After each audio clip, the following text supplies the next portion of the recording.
We're live. Welcome back to English 401, University of New Hampshire. Hi, I'm Jess Flaherty, your lecturer today. So, we're going to be discussing the research question today, specifically getting to your research question. The research question is sort of what guides this argumentative research paper. So, you should have a topic in mind. I'm going to be looking at those posts you made on discussion boards tomorrow, but let's just look at a few examples here of how people have taken a topic that they're interested in, had an initial research question, and then started doing research and ended with a final research question. And there will be a couple of extra examples that are shared on an image attached to the announcement on Canvas. So you can open that image and you can take a look at some additional sort of ideas that other researchers have gone through who are also students, such as yourselves. So let's first head back to my own research topic. Hopefully you've maybe talked to a few of your relatives about what their research papers were on when they were college students. So my topic was nuclear waste. And really I didn't know a lot about nuclear waste at the time. My main concern was nuclear waste disposal. So I started researching and I said, how is nuclear waste disposed of? Like, how do we get rid of it? And this is where I started looking at, there's different kinds of like nuclear fuels, and there are different kinds of ways that they're processed. So I learned about uranium tailings that are stored in these big piles, and I learned about fuel rods that are kept on site of these nuclear facilities, and I learned about this thing called Yucca Mountain, which was this big salt mine in Nevada that they were going to store all of the nuclear waste in, and then Nevada said, stop, we are not going to be the nuclear waste state. You can't make us do that legally. And then there's this giant battle that's still ongoing today. And so my initial question was, how is nuclear waste disposed of? And my final question ended up being something more like, what waste disposal policy is best for the United States?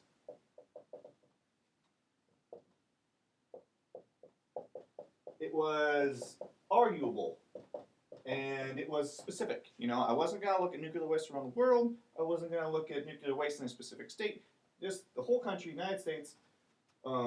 What nuclear waste disposal policy is best? And I was able to argue that. And my initial argument was that we need to do something. We can't just have this stuff sitting around. And honestly, it's still sitting around. Like, they haven't really done anything. So it was good kairos with that topic at the time too. Let's move on to one of my students from last semester. If you watched the other video, you remember she was interested in bees. She not because any particular reason, just because that was something that she was always thinking about. So her initial research question is, why are bees disappearing? Or why is this colony collapse syndrome happening?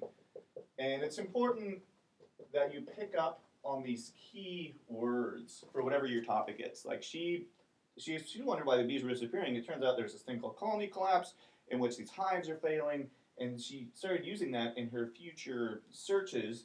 And her final question ended up being something like, how can farmers move away from pesticides to help save the bees?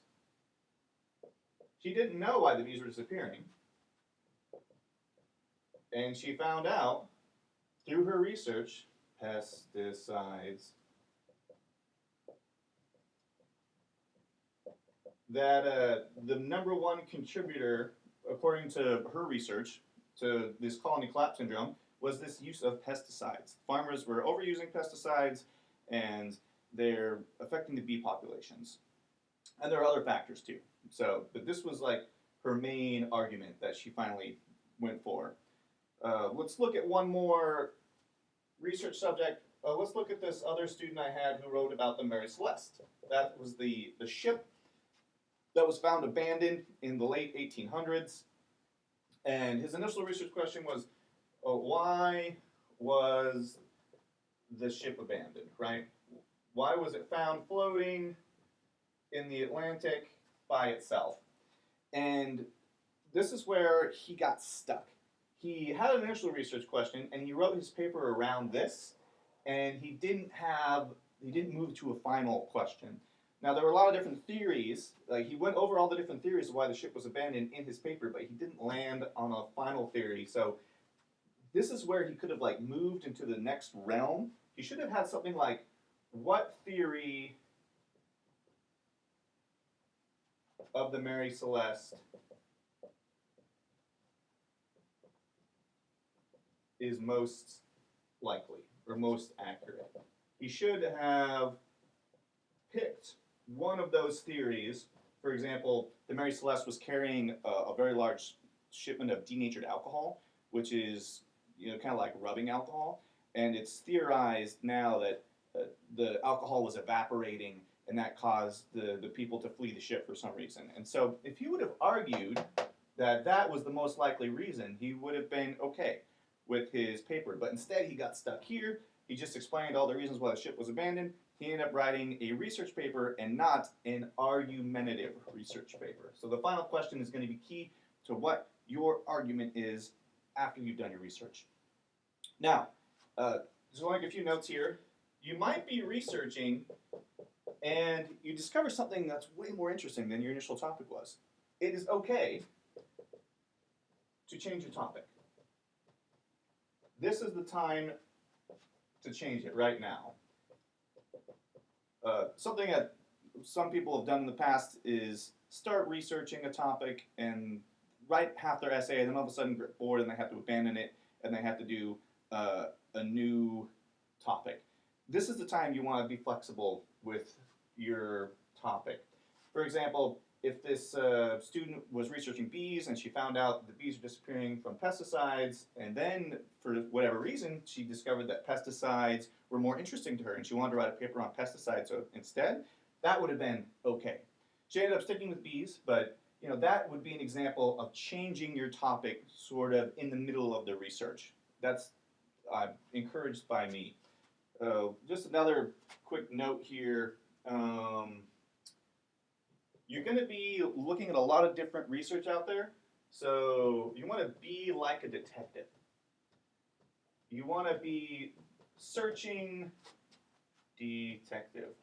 You want to be searching for different reasons, different evidence to support whatever you think the most likely argument is going to be. You probably won't have a thesis yet, and that's okay. You should just have a question, and you should be trying to answer it, hopefully leading to a final question that you can answer, and this is going to form your thesis, which is going to be the central idea of your paper. We'll talk about more about that next week.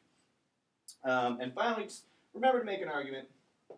Remember, you are making an argument. And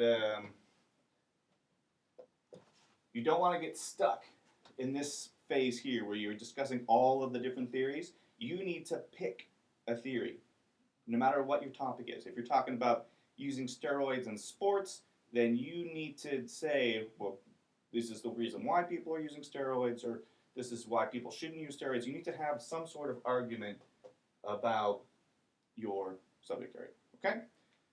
Next, I'm going to be discussing sources. So, video number 2 coming up. And goodbye, Internet.